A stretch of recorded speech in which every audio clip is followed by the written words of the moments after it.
네, 반갑습니다. 지난 시간에는 우리 몸에서 질병을 일으키는 원인이 되는 병원체, 병원체의 종류를 알아봤고, 그 다음에 병원체에 의한 질병과 병원체가 없이 유전이나 환경에 의해서 발병하는 질병, 그래서 감염성 질병, 비감염성 질병 해서 질병의 종류, 이런 것들을 학습을 했습니다. 자, 오늘 이 시간에는 어떤 걸 배우느냐 하면, 그럼 우리가 질병에 걸렸는데, 외부 병원체로부터 공격을 받았는데, 병원체로부터 공격을 받으면 그냥 가만히 당하고만 있느냐, 우리 막을 수 있는 방어 수단이 없느냐? 당연히 있겠죠. 그럼 우리 몸에는 어떤 방어 수단이 있는지, 우리 몸의 방어 작용에 대해서 알아보는 시간을 갖도록 하겠습니다.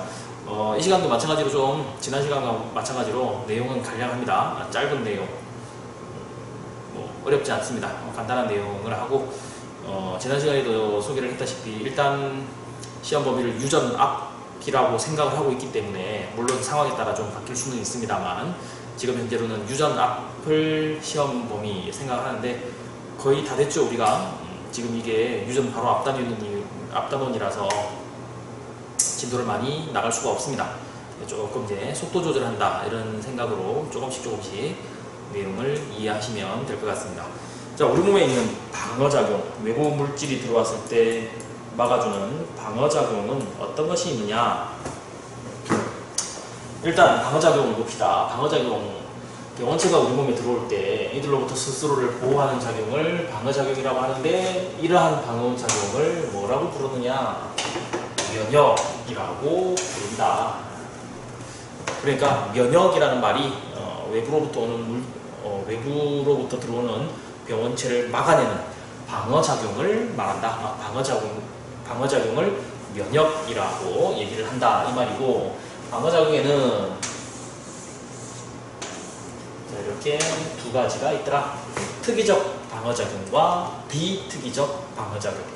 비특이적 방어작용을 다른 말로 1차 방어라고 하고, 특이적 방어작용을 2차 방어라고도 표현을 하는 곳이 있습니다. 책에 따라서 이걸 1차 방어, 2차 방어 이렇게 표현하는 책도 있으니까 참고로 알아두면 되겠고, 비특이적 방어작용과 특이적 방어작용의 차이점은 뭐냐 하면, 글자 그대로입니다. 얘는 어떤 특정한 병원체에게 방어작용을 하는 것, 이렇게 병원체의 종류에 따라 다르게 나타나는 방어작용, 특정 병원체에게는 특정한 방어작용을 한다, 정해져 있는 방어작용을 한다. 그게 특이적 방어작용이고, 그게 아니라 누가 오든지 똑같은 식으로 그냥 특이적이지 않게 비특이적으로 방어한다. 체내에 들어온 병원체의 종류와 관계없이 항상 똑같은 식으로 대응하는 방어작용을 비특이적 방어작용이라고 얘기를 합니다. 그러니까 외부에서 병원체가 들어왔는데, 그 병원체에 네가 누구냐에 따라서 맞춤형으로 공격을 하는 것, 맞춤형으로 방어작용을 하는 것을 특이적 방어작용이라고 하고, 네가 누구든 나는 상관없이 무조건 똑같은 식의 방어작용을 하겠다 하는 것이 비특이적 방어작용이 되겠습니다. 그리고 오늘 이 시간에는 비특이적 방어작용에 대해서 간단하게 알아보는 시간이 되겠습니다. 자, 비특이적 방어작용, 우리 몸에 어떤 비특이적 방어작용이 있느냐? 이런 것들이 있습니다. 이런 거, 어린 아이가 있는데 일단 외부에서 병원체가 들어온다. 그러면 눈물, 그 다음에 콧물, 이런 거, 침도 마찬가지입니다. 눈물, 콧물, 침 이런 곳에 뭐가 들어있느냐 하면 라이소자임이라는 게 들어있습니다. 라이소자임이라는 게 들어있는데, 얘가 뭐 하는 거냐면 세균의 세포벽을 분해합니다. 세균의 세포벽을 분해한다. 그 얘기는 무슨 말이냐? 눈물, 콧물, 침 이런 것에 의해서 외부의 세균이 들어오면 눈물, 콧물, 침에 있는 라이소자임이 세균의 세포벽을 파괴해서 이곳에서 세균이 증식할 수 없게 한다. 즉 질병을 일으킬 수 없게 한다, 이 말이죠. 이때는 이 라이소자임이라는 것은 어떤 세균인지 따지지 않습니다. 어떤 세균이 오든 똑같은 식으로 세포벽을 파괴한다. 그래서 이것을 비특이적 방어작용이라고 얘기를 합니다. 그리고 코라든지 코 안에 아니면 목 여기 넘어가는데 기관이라고 하죠. 기관지. 여기는 끈적끈적한 액체가 있는데 그 끈적끈적한 액체를 점액이라고 하죠. 그 점액은 병원체가 들어오면 그 점액이 끈적끈적한 액체이기 때문에 거기에 달라붙으면 움직일 수가 없겠죠. 그죠? 그래서 코 속 만져보거나 목을 만져보면 알겠지만 끈적끈적한 액체가 있는데 그 끈적끈적한 액체에 병원체가 달라붙으면 못 움직이겠죠. 더 이상 이동을 할 수 없게 만들어내는 점액. 그 다음에 코 속이나 그런 곳에 있는 털, 선모 이런 것들도 전부 다 이동을 방해하더라. 병원체의 이동을 방해하는 우리의 비특이적 방어작용이다. 그 다음에 우리 피부는 말 그대로 그냥 외부 물질이 들어오는 것을 막아주는 장벽 역할을 하는 거죠. 장벽. 피부 외부로부터 뭐가 못 들어오게 하는 거. 그 다음에 위 있습니다. 위. 음식물을 먹거나 뭘 먹었을 때 위로 들어가죠. 그럼 위는 다들 알겠지만 pH가 상당히 낮은 강산성 기관이죠. 상당히 pH가 낮습니다. 산성 용액이 나오죠. 위산이라고 하는 산성 용액이 나오는데 그 산성의 위산이 나와서 뭘 하느냐, 음식물 속에 또는 우리가 뭐 먹는 것 속에 들어있는 병원체를 녹여버립니다.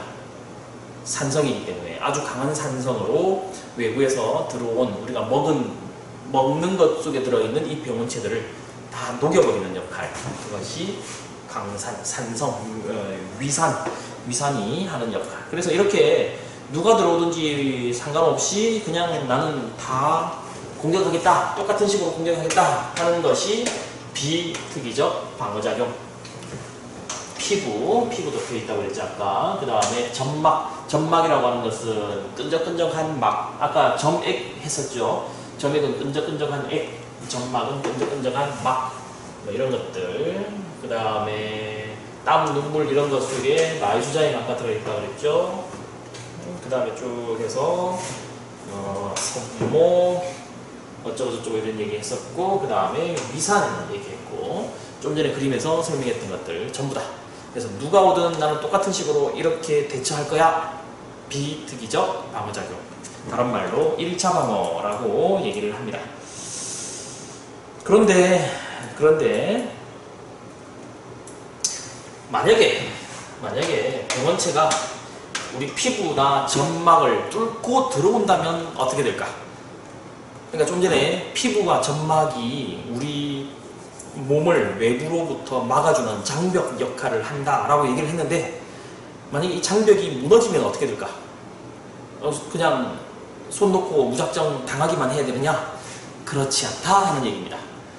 이 장벽, 우리 피부, 점막을 뚫고 병원체가 들어온다면 그 다음에 이제 어떤 일이 일어나느냐 하면, 자, 예를 들어서 가시 같은 것이 우리 피부를 뚫고 들어왔다라고 합시다. 그럼 가시가 피부를 뚫고 들어왔다. 그러면 그 가시에 다양한 병원체들이 따라서 우리 피부 안속으로 들어오겠죠. 우리 몸 속으로 들어올 겁니다. 자, 이렇게 들어오면 첫 번째, 자, 순서대로 봐야 됩니다. 순서대로. 첫 번째, 여기 비만세포라는 세포가 있는데 면역과 관련 있는 세포입니다. 비만세포, 살찌는 세포, 그 비만세포가 아니라 면역과 관련 있는 비만세포라는 것이 있는데, 병원체가 들어오면, 우리 피부 안쪽으로 병원체가 들어오면 이 비만세포가 히스타민이라는 화학물질을 분비합니다. 비만세포가 히스타민을 분비한다. 그러면 이 히스타민은 무엇을 하느냐? 히스타민은 여기 그림이 안 나와 있네요. 히스타민은, 자, 첫 번째, 병원체가 들어오면 비만세포가 히스타민을 분비한다. 그럼 두 번째, 이 히스타민에 의해서 혈관벽이 확장됩니다. 혈관벽이 확장. 혈관이 지나가는데, 피부에 혈관이 지나가고 있겠죠. 그 모세혈관이 있는데 모세혈관의 벽이 확장됩니다. 쉽게 얘기해서 이렇게 된다는 얘기죠. 혈관벽이 이렇게 확장된다, 좀 느슨해진다, 이런 얘기입니다. 그러면 그 촘촘했던 혈관벽이 느슨해지면서 중간중간에 구멍들이 좀 생기겠죠. 물론 우리 눈에는 안 보이겠지만 아주 미세한 구멍들이 생깁니다. 그 구멍을 통해서 혈관 속에 있는 혈액의 성분이 빠져나옵니다. 혈액 성분들이 이렇게 빠져나옵니다. 혈액 성분이 빠져나온다. 이 혈액 성분이라고 하는 것은 물, 액체, 피, 그 액체만 말하는 게 아니라 이 안에 다양한 세포들도 들어있습니다. 다양한 세포들. 그 중에서 대표적인 세포가 어떤 게 있느냐? 대식세포라는 애가 있습니다. 자, 면역과 관련 있는 세포입니다. 면역과 관련 있는 세포 중에 이름이 대식세포라는 게 있는데, 이 대식세포가 나와서 무엇을 하느냐? 대식세포가 나와서 식세포 작용을 합니다. 대식세포가 나와서 식세포 작용을 한다. 식세포라는 것은 무슨 말이냐 하면 글자 그대로 먹는다. 누구를? 세포를. 외부에서 들어온 병원체를 잡아먹어버린다 하는 얘기입니다. 싸운다는 얘기죠. 자, 다시 갑시다. 외부에서 병원체가 들어왔다. 그러면 비만세포가 히스타민을 분비하고, 히스타민은 혈관벽을 확장시켜서 혈액 성분이 빠져나오게 만드는데, 그 중에 대식세포는 병원체를 직접 잡아먹는 식세포 작용을 하더라. 여기까지 아시겠죠? 자, 우리가 이렇게 상처가 생기면 보통 가시에 찔렸다든지 뭐 이렇게 긁혔다든지 좀 찍힌다든지 넘어졌다든지 하면 처음에 피가 나고 이러고 하다가 나중에는 딱지가 않고, 그 다음에 그 딱지 않고 했던 부분에 고름이 생기죠. 고름. 그쵸? 피부에 고름 생기는 거 아마 경험 다 해봤을 겁니다. 과연 그 고름은 무엇이냐? 고름이라는 것이 이겁니다. 이거. 대식세포가 식세포 작용을 하고 나서 우리 사람들하고 똑같습니다. 전쟁을 할 때 전쟁을 해서 우리가 이겼다 해서 우리 아군, 우리 편이 한 명도 죽지 않는 건 아니죠. 우리 아군이 죽어도 전쟁은 승리할 수 있는 거죠. 그쵸? 우리보다 저쪽이 더 많이 죽는다든지, 우리가 뭔가를 지켜냈다든지 뺏었다든지 하면 전쟁은 승리하겠죠. 마찬가지로 대식세포가 병원체를 잡아먹는데, 무조건 100% 다 승리하는 것은 아닙니다. 그러니까 대식세포가 병원체를 잡아먹어도 대식세포가 그 병원체를 먹어서 죽을 수도 있다는 얘기입니다. 모든 대식세포가 다 병원체를 잡아먹고 튼튼한 것이 아니라 병원체를 잡아먹고 대식세포도 죽습니다. 그럼 또 다른 대식세포가 오고 또 다른 대식세포가 와서 계속 잡아먹는 거죠. 그렇게 해서 결국 우리가 예를 들어서 병을 극복했다라는 것은 대식세포가 와서 이 면역작용을 잘 했다라는 얘기가 되겠죠. 만약에 여기서 이제 대식세포가 계속 지기만 한다, 계속 죽는다, 그러면 우리는 이제 질병에 걸리겠죠. 그런 차이가 있는 겁니다. 그래서 대식세포가 병원체를 막 잡아먹는데 일부는 병원체를 잡아먹고 죽기도 합니다. 그러면 죽어서 쌓인 이런 세포들, 병원체를 잡아먹고 죽어서 쌓인 세포들, 걔네들이 모여있는 것이 뭐냐? 고름이다 하는 얘기입니다. 아시겠죠? 그래서 고름이라는 게 뭐냐 하면 대식세포가 면역작용, 식세포 작용을 하고 죽어있는 것, 죽어있는 대식세포가 모여있는 것, 그것을 고름이다. 이렇게 생각하면 되겠습니다.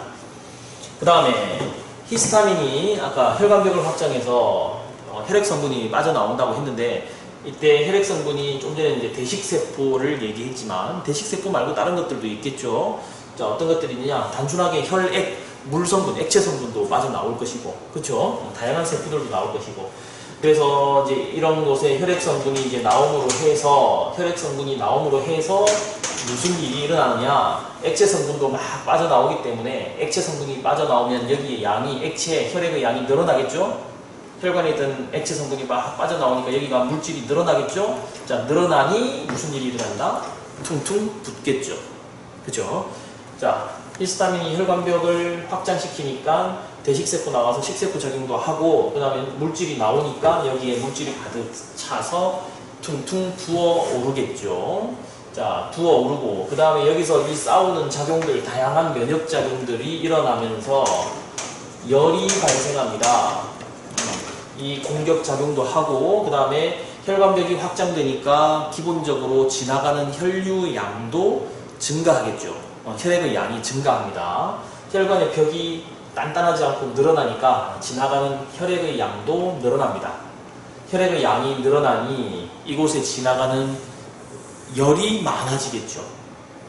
자, 우리 혈액이라고 하는 것은 우리 몸에 있는 체온을 옮겨 다니는 역할도 합니다. 산소도 옮기고 하지만 우리 몸에 있는 체온을 여기저기 옮기고 다니는 역할도 하는데, 혈관벽이 확장되니까 혈액이 많이 지나다니니까 결국은 여기에 많은 열이 집중되기도 하겠죠. 그리고 다양한 활동들, 이런 활동들이 활발하게 일어나면서 결국은 또 열 발생하겠죠. 결국은 이 얘기입니다. 히스타민이 분비돼서 혈관벽이 확장되면 이 부위에 여러 가지 물질들도 쌓이고 혈액도 많이 지나가고 다양한 활동들이 일어나고, 그러니 붓고 열도 난다. 그리고 혈액이 많이 지나가고 하니까 붉게 바뀐 색깔도 붉어지더라. 우리 상처가 생기면 거기 붉어지죠. 붉어지고 거기 뜨끈뜨끈 열도 나고, 그다음에 퉁퉁 부어오르고, 그 다음에 고름도 생기고, 그죠? 식세포 작용 결과 고름도 생기고, 이런 작용들이 일어나겠죠. 피부나 점막을 뚫고 들어오게 된다면.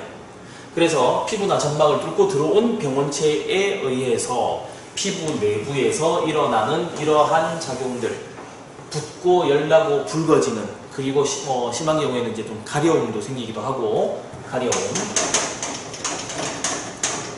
이런 증상들, 이런 현상들을 뭐라고 하느냐, 이런 것들을 우리는 염증 반응이라고 얘기를 합니다. 염증 반응. 자, 다시 정리합시다. 외부에서 병원체가 오면 우리 피부나 점막 또는 점액, 그 다음에 섬모, 그 다음에 침이나 콧물, 눈물 이런 곳에 있는 라이소자임 이런 것들, 또는 위에 있는 위산 이런 것들이 방어작용을 한다. 비특이적 방어작용을 한다. 그런데 만약에 피부나 점막을 뚫고 병원체가 들어오면 어떻게 되느냐? 뚫고 들어오면 비만세포가 히스타민을 분비하고, 그럼 히스타민은 혈관벽을 확장시키고, 그럼 혈관벽이 확장되니까 혈액 속에 혈액 성분이 피부 속으로 많이 빠져나오고, 그 빠져나온 성분 중에 대식세포는 식세포 작용을 하고, 그 결과 대식세포가 죽은 것이 고름이라고 얘기를 했고, 그 다음 혈액 성분이 빠져나오고, 그 다음에 혈액의 양이 증가하고, 혈액 양이 증가하고 혈액 성분이 빠져나와서 다양한 활동들이 일어나고 하다 보니 여기서 열도 발생하고 붉어지고 가려워지고 퉁퉁 붓고, 이러한 염증 반응이 발생하더라. 이게 무슨 반응? 무슨 방어작용? 비특이적 방어작용이다 하는 얘기가 되겠습니다. 간단하죠? 결국 여기서 지금 제일 중요하게 생각해야 될 게 비만세포, 히스타민, 이렇게 생각하면 되겠습니다. 자, 교과서에 나와 있는 그대로네요. 교과서를 읽고 마지막 정리하겠습니다.